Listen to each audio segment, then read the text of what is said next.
Hi, everyone. Thank you for joining us to our webinar mini-series today. So our webinar mini-series is single-cell sequencing for every lab. And in today's webinar, which is the third part of our webinar mini-series, we focus on SynEcoSys dataset. In this webinar, a short demo on the available features will be provided, and you will learn about main features and how to navigate the dataset. The type of data you can obtain from the database and applications of single-cell data mining.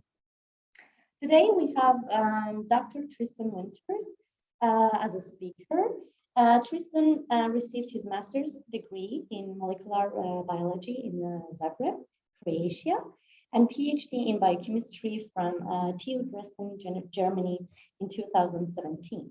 He continued his work in the stem cell and neuroscience fields at Columbia University, United States, studying neurodegenerative diseases.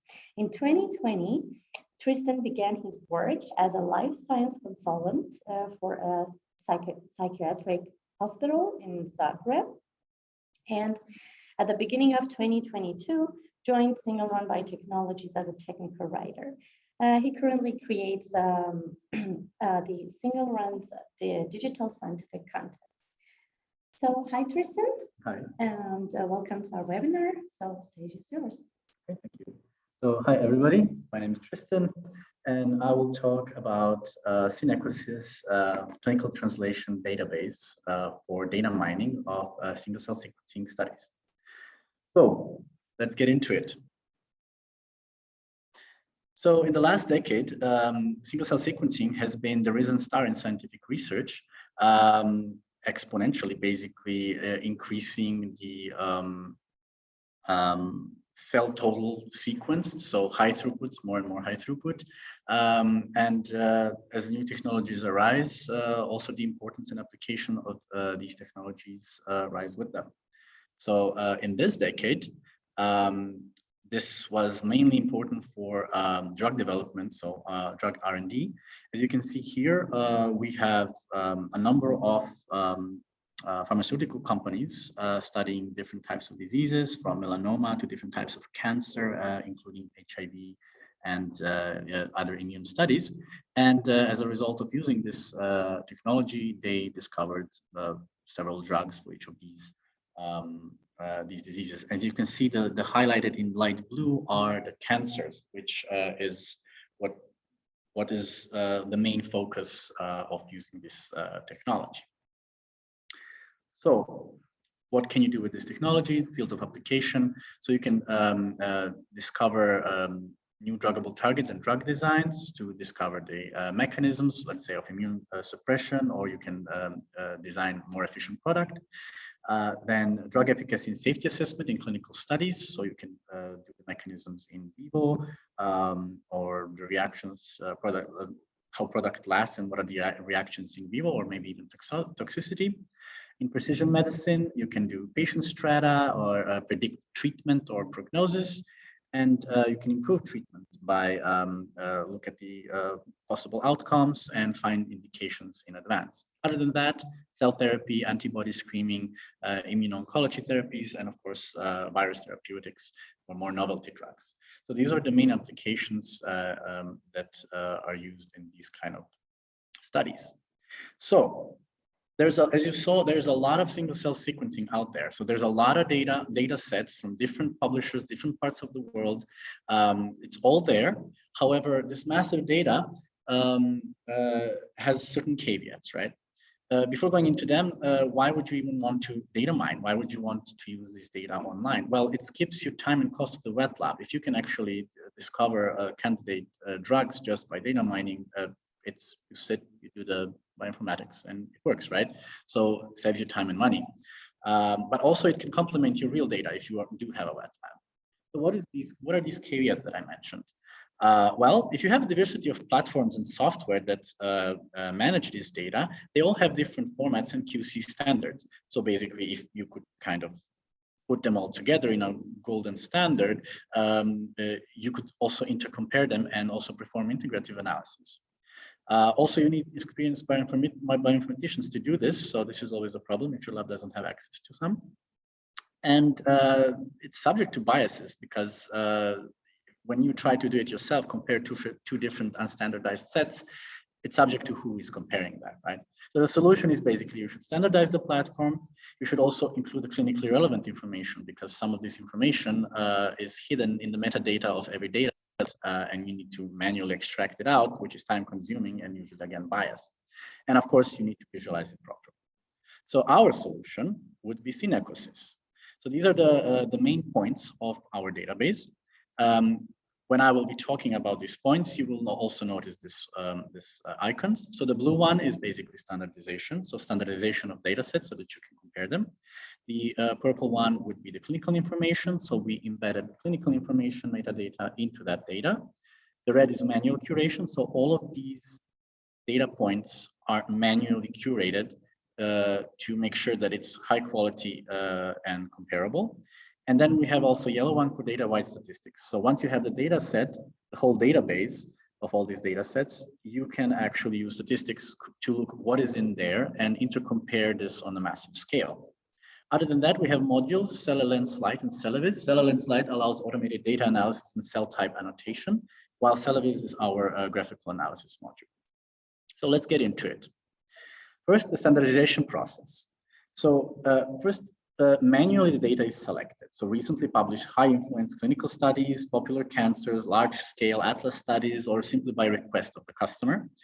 Then you acquire this data. So with standardized analysis and annotation, including the metadata. So when you use this metadata and data, you combine them into the annotation program.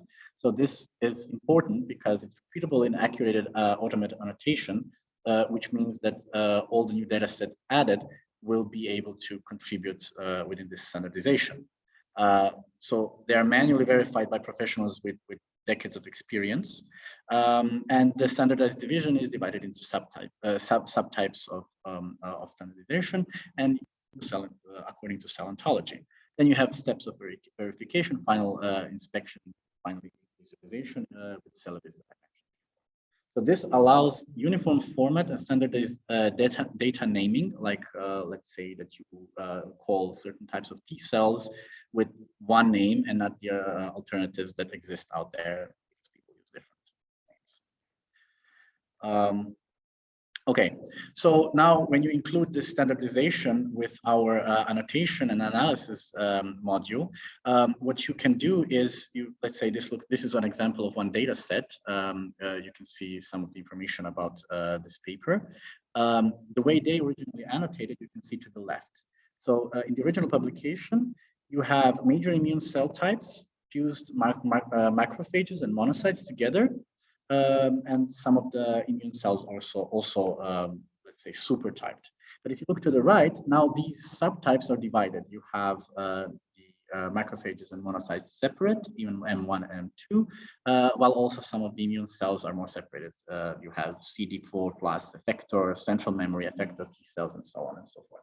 So the annotation is more precise, giving rise to more subtypes.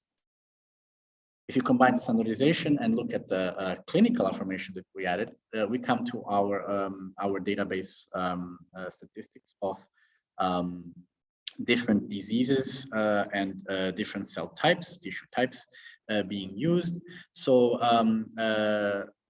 we have up to 64 non-cancer diseases and 41 cancer types. And also when it comes to samples, we have different samples. Most of the samples are normal samples, but this includes also different cancers and other diseases other than cancers. So it's very large already, and we are updating it regularly. If we look at manual curation together with the clinical data sets, we get the most important feature here, which is clinical translation capability. So what single cell data sets give you is disease tissue sample, which is broken down to disease-related cells and genes, like any other single cell sequencing, right? This allows you to discover novel cell types, compose tumor microenvironment atlases, and identify druggable targets. However, the major pain point of these currently single cell databases is the lack of clinically associated information. In order to get this clinical translation, you need molecular level patient stratification from multi-aspects.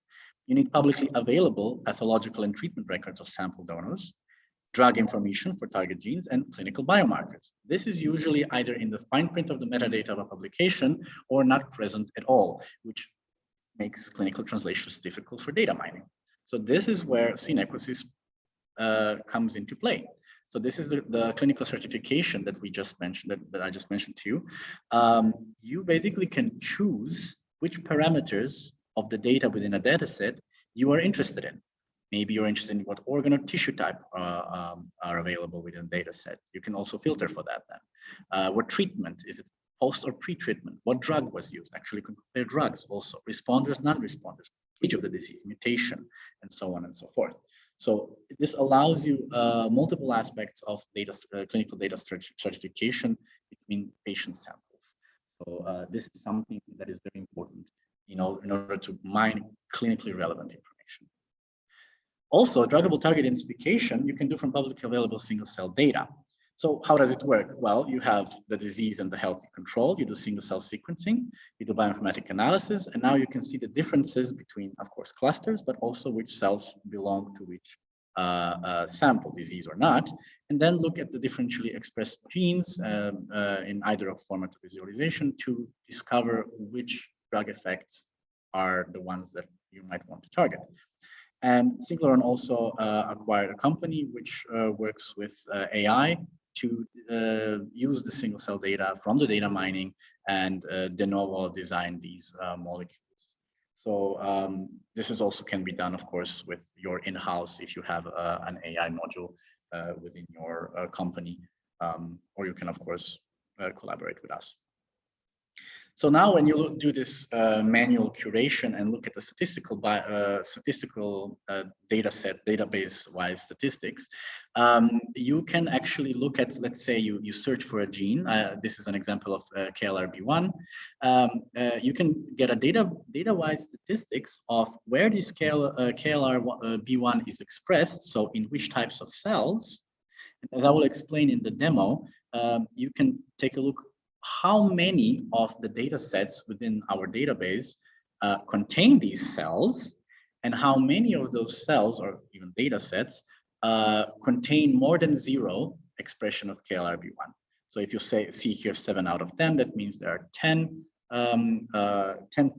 data sets within our database that work with innate lymphoid cells, and 7 of them have expression of KLRB1. And to the right, it's the same, but how many diseases within the data sets are for this type of cells, and again, the expression of KLRB1 within them. And finally, combining the manual curation, the database-wise statistics, and clinical information, we come to the core data sets. Now, these are data sets that were pre-analyzed by Synchron experts. So they took 3 to 5 top most important publications, most hot topics regarding cancer research. In this case, I showed example of for a lung. Now these data sets are the product of an integrative analysis of these top papers that I just mentioned. So now you actually are observing the data of 5 data sets as if it was one, because they are standardized, because they are in the same format, and because the integrative analysis was pre-performed. Now you can observe this data as a single data set. And this is very useful, and I will show you what you can do with this in the demo.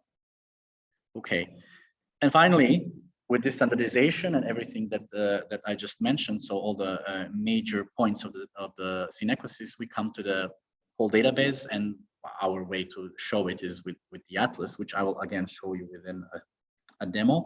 But basically here in the atlas, you can navigate maybe easier if you already know what you're searching. And that's not all. Actually, the data analysis and annotation module, the CellLens that I mentioned, allows you to import your full or sparse expression matrices. This allows for your data to be integrated into the SynEcoSys so that you can then use the standardized and uniform format to compare your data set to the rest of the database. So you can upload it, you can adjust the parameters or use the standard ones, and then just compare it to the other data sets, just like any other 2 data sets that you would be comparing. And of course, Celviz allows you to use this data and visualize it in an elegant manner, either by violin plots, pie charts, histograms, or heat maps, and so forth, as you will see in the demo. So let's talk about some applications. So these will be the examples of what you can do with SynEcoSys and the data mining. So for example, here we have evaluating potential indications and prognostic values of CD47. To the left, so this is the publication as an example. To the left, you have a dimensionality reduction plot of all the cell types, and to the right, you have the expression superimposed onto this plot to see the expression of CD47. And as you can see, CD47 is highly expressed in normal and tumor cells. So this is a potentially safe safety risk drug if you would be targeting CD47 for general, right? So this is something you can even see in quick data mining without even any bigger experiments to test this. Okay, so now we will look at a certain type of cancer. So CCRCC is a cancer of the kidney, I think.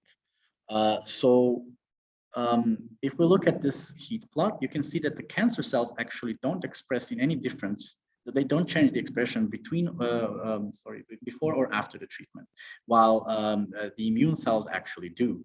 So this is definitely not the drug you should be using for this type of cancer. And again, this you get by simple data mining, which doesn't even take much time. So in case of cholangiocytes, so for the liver, you actually see that these cells have a drastic difference expression between tumor and paratumor. So it's higher in tumor cells here, and intratumoral expression level is even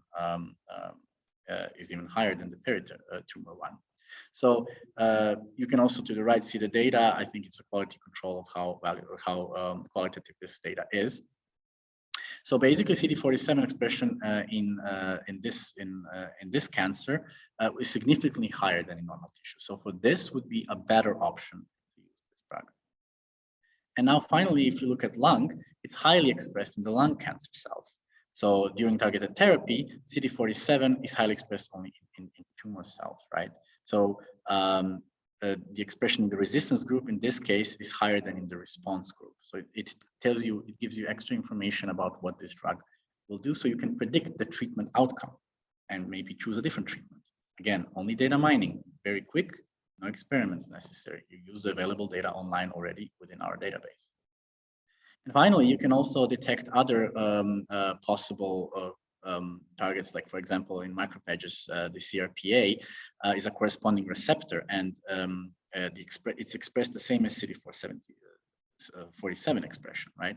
So you can combine now this for the immune checkpoint inhibition for immunotherapy. And this might even improve the prognosis of lung cancer. So in this way, you use the database to discover potential targets and predict the outcomes. Responders, non-responders, tumor and normal cells. So again, very useful, doesn't take much time or resources. You just use the online database. Another thing is, for example, a possible viral infection in the renal system. So by doing the so this is one of the publications that was using our technology.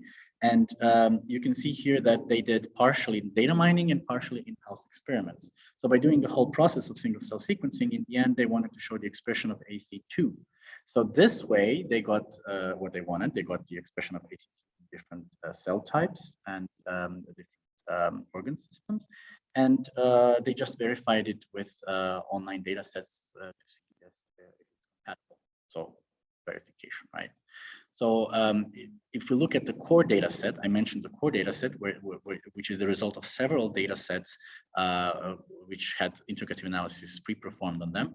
So within this core data set, you can actually see that the cells most affected by these are proximal tubule cells in renal medulla. So again, available core data sets to give you the information that already exists out there in a nice and visualized way of seeing.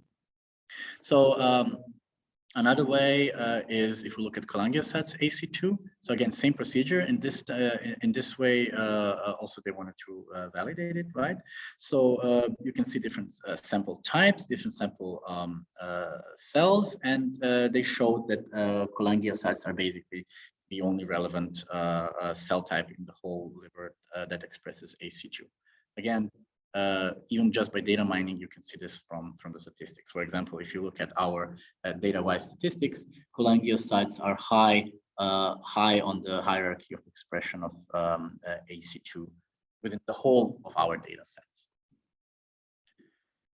So if you look at the liver core data set, just like as I showed in the other one, cholangiocytes are the ones in the tumor that express it the highest, while it doesn't really matter even whether it's different strata of patients, like race, or even if it's the tissue next to the tumor. So, but very clearly cholangiocytes are the ones that are important here, and you can also check for different parameters in different strata of the patients if you think maybe smoker, non-smoker, or drinker, non-drinker, or any other type of strata that might be interesting. So as far as my presentation goes, this would be it. I will switch now. Give me a second to share my screen differently. I will switch to the browser to show you a bit of hands-on experience of SynEcoSys.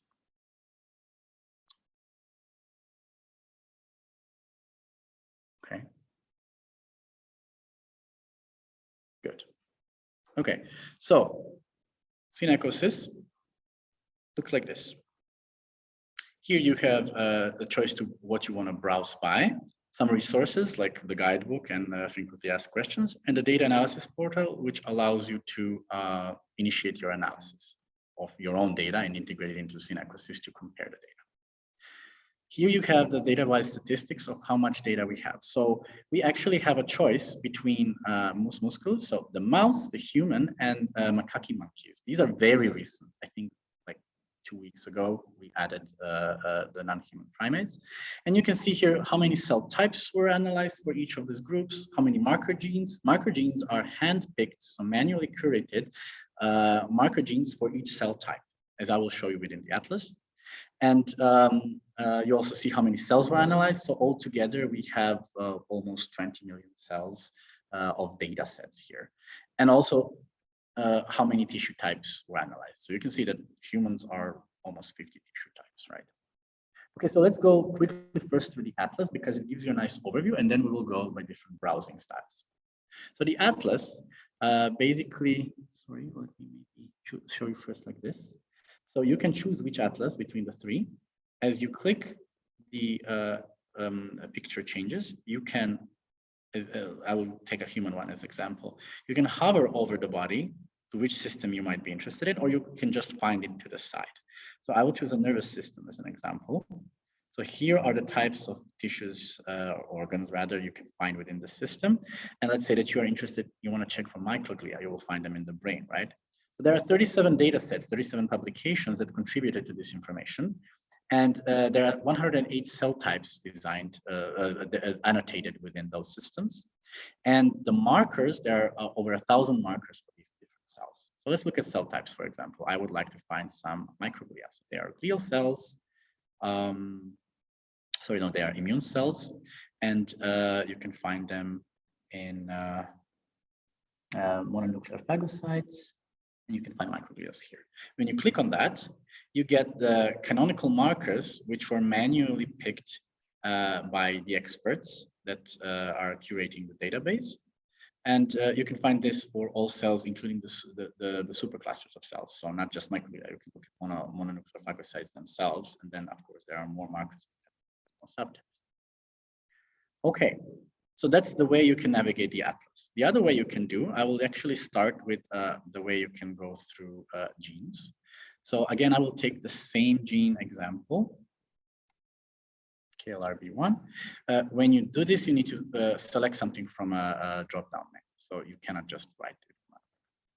Okay, so when you search for a gene, you get a lot of information about the gene itself. So the organism, other synonyms, UniProt entry, what does the protein contain, and what is the protein function. You can actually look at that information up here, and the chromosome location. You also can look at the reactome pathways. There are up to 3 pathways here.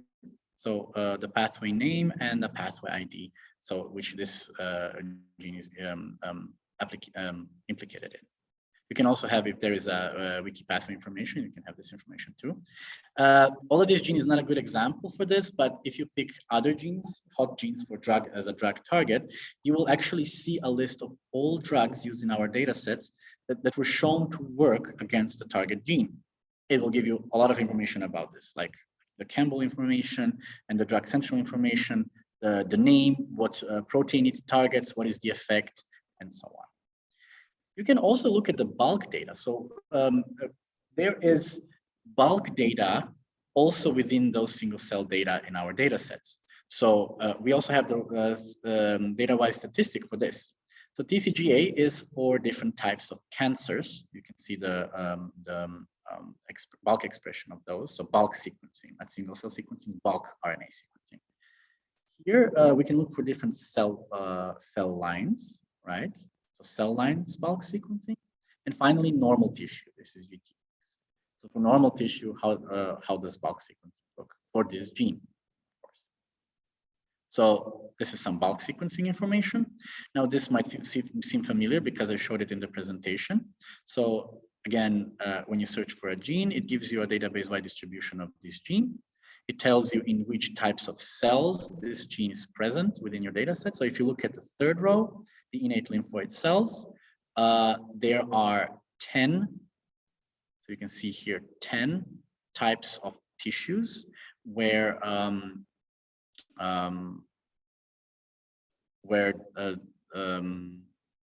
this cell lines were described, the innate lymphoid cells.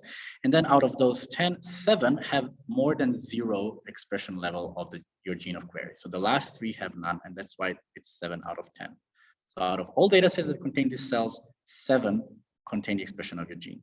And the same thing goes for the disease source information, source disease and normal. It tells you how many diseases are associated with this type of cells, and how many of those are actually implicating the larger than 0 expression of your query.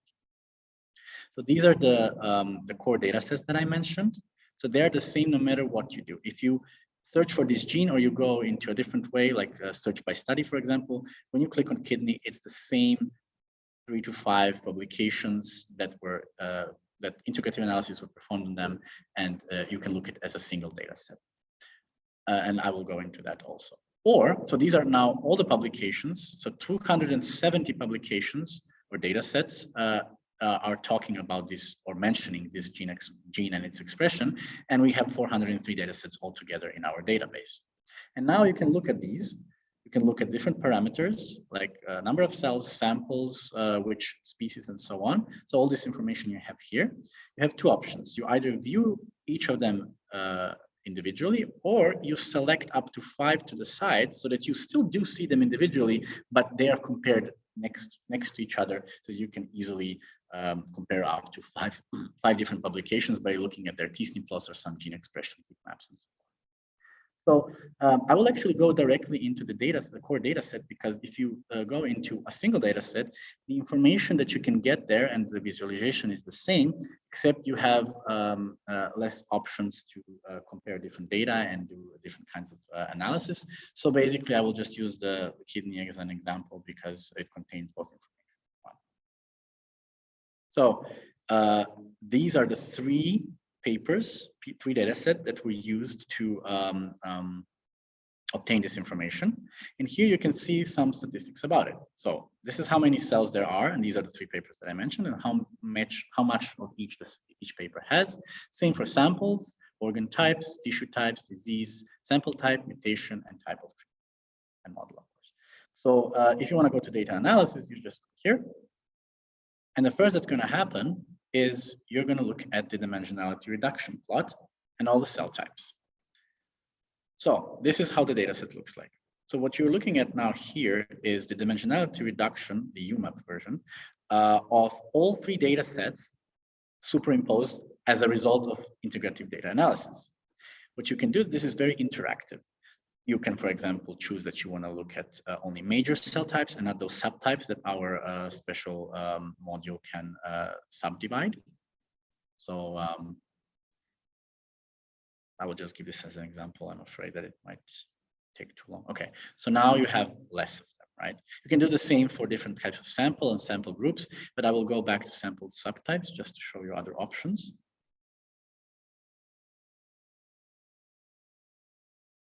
A moment.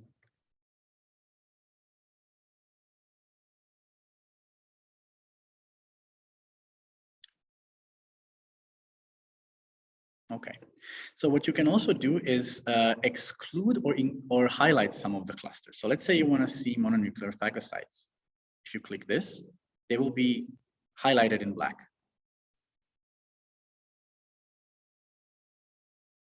It's extra slow today, I don't know why. So these are mononuclear phagocytes, right? So for you to see where they actually are of all the clusters, but you can also remove them from the data set. So now all of them are missing. Maybe you want to see what else is within the cluster visualization or any other reason. Actually, you can also remove them and do some statistics without them. It's also possible in downstream analysis. Okay, you can also change between UMAP and t-SNE plot, but you can also do the same in 3D. So let's give it a moment because I think it's worth seeing. It's actually my favorite feature.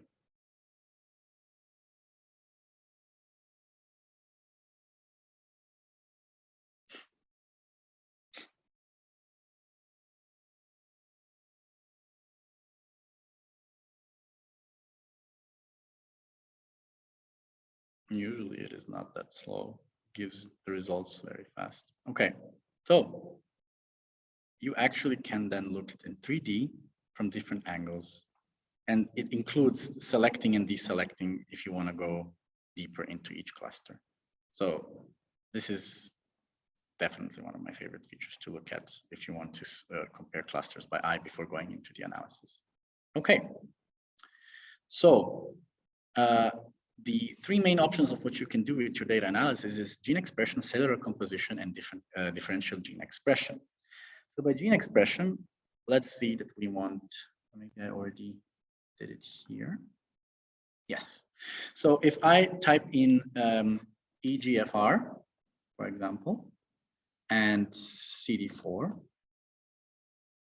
and then run this, he will the database will look at these genes expression within our integrative core data set. Or you can also go to already pre-selected gene clusters. For example, if you choose MHC1 signature, then these would be the genes that you are interested in. Or you can make your own gene set names. So we will go for EGFR, and for the sake of time, I already prepared the results here. So when you search for this, you can look at the same UMAP plot. I would actually, in the meantime, put it back on UMAP so that it's easier comparable. But you can see which clusters have expression of CD4, but I was more interested to show you of EGFR.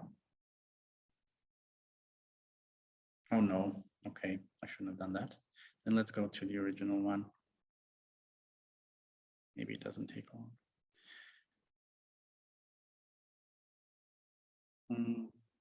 Hopefully. In the meantime, we can go back to the gene expression. I would go to the cellular composition then. So when you click on the cellular composition, you can actually see a pie chart of all these cells. There's so many cells because there's 3 data sets integrated together, right? But you can see then how many of which subtypes are present in the data set. And now here, what you can do is choose which groups to compare. So when you click here, you choose which cells you want to compare. I chose all the available T cells that were shown there. I could have also just picked T cells, but I wanted to pick subtypes individually. And then I chose, of all the patient strata that I mentioned, I wanted to compare the treatment naive compared to post-treatment. You could also compare it to all cells if you wish, or only some other strata that you want to see. So when you run this, you actually get the comparison between these groups, right? So the groups between treatment and non-treated, or pre-treatment rather, and you can see the expression of the cells that in the cells that you picked. You can see the expression of your picked gene, EGFR, whatever you wanted to see. You can see the difference and the statistical significance. This is already pre-done for you. Let's see if this is done. Okay, so in this case, we are going back to the gene expression. I'm sorry for this jump, but for the sake of time, I wanted to. Okay, so here you can see that only one cluster is mostly expressed in this. There are others also, and almost nothing in the other clusters. So you can then play with different types of genes that you're interested to see which clusters express it what and to which level also. Okay, and finally, the differential expression of genes. So here you choose a cell type you're interested in. So I would pick, for example, mononuclear phagocytes, right? And again, I will go for a simple treated, non-treated, or pre-treatment, post-treatment options. And I will compare it to the post-treated. Okay. And again, for the sake of time, because this would be impossible to wait here for, you get the top 10 DEGs, so differentially expressed genes, and then you can select which ones you're interested in, and it will immediately throw you up into the gene expression with those here selected. And then you can look at different modulations of strata, like those heat maps. Unfortunately, because of this data reset here, I prepared, but it shut me out. I cannot show you. But basically what it will do, it will take those differential expression genes that you want, and it will plot it to the type of visualization you want, whether it's heat map or pie chart or histogram or violin plots. And you can actually choose which parameters you want to see. You can compare, like I showed you in the presentation, you can compare different cell types, different diseases, treated, non-treated, this drug or not, female, male, all of these patient strata, and you can put it into a heat map or a violin plot or whatever to visualize this. And on top of that, you can perform Go analysis and look at pathway enrichment, and it shows you also this type of data. So this would be it in short, of course. These are just the main points you can see. The last one would be data analysis portal, where you can just, of course. So the data analysis portal, where you can import your matrix. As I mentioned, the cell lens can import your matrix. The matrix can come from pretty much any sequencing platform, as long as it's in the format of a matrix, which is what the program wants. And then you can choose different parameters to what kind of analysis you want to obtain. There's some standard ones, or you can make it yourself. And also, when you do this analysis, you can it will be automatically annotated, but you can change the annotation if you wish. You can change the colors of your clusters. So you can highly customize the data that you want to put into the dataset database to compare with the others. And that would be pretty much it for SynEcoSys. I like this product, and I personally requested to manage it. So I hope you like it too. With this, I will finish my presentation and demo. Just give me a second. And then I will give you to my colleague.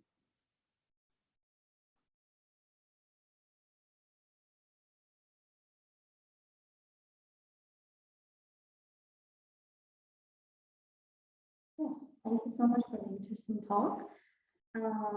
So I think we can start the Q&A section.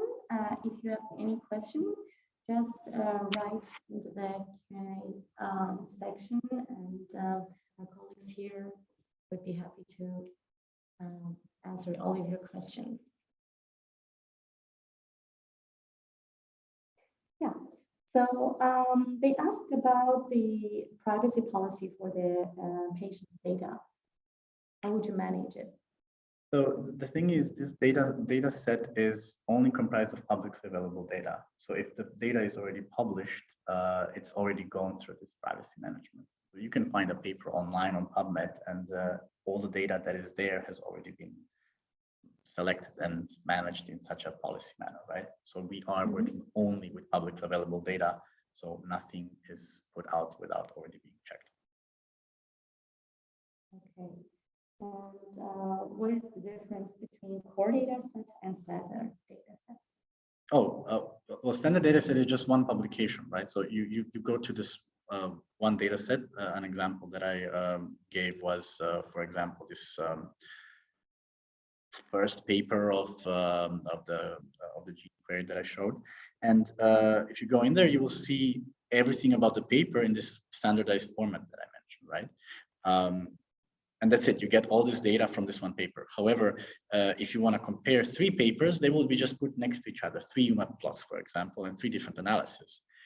But if you perform, as a bioinformatician and a single-cell scientist, integrative analysis of 3 papers, now you can put all this data into a single platform, onto a single UMAP plot, and analyze them together, because they have been they had integrative analysis performed on them before you who are using the core data set are going to use this core data set for your data mining. So that is the difference, because the core data sets already contain several publications, and integrative analysis was pre-performed on them for you to use the data set in order for them to be comparable enough to put them into the same data sets. Yeah, so I think there is no more questions. Yes. Thank you again for joining us today. And if you have any other questions, just feel free to contact us at our info@singlerunbio.de, or follow us on LinkedIn. And yeah, subscribe to our YouTube channel for the previous recorded webinars if you're interested. And have a great day. Bye-bye. Ciao.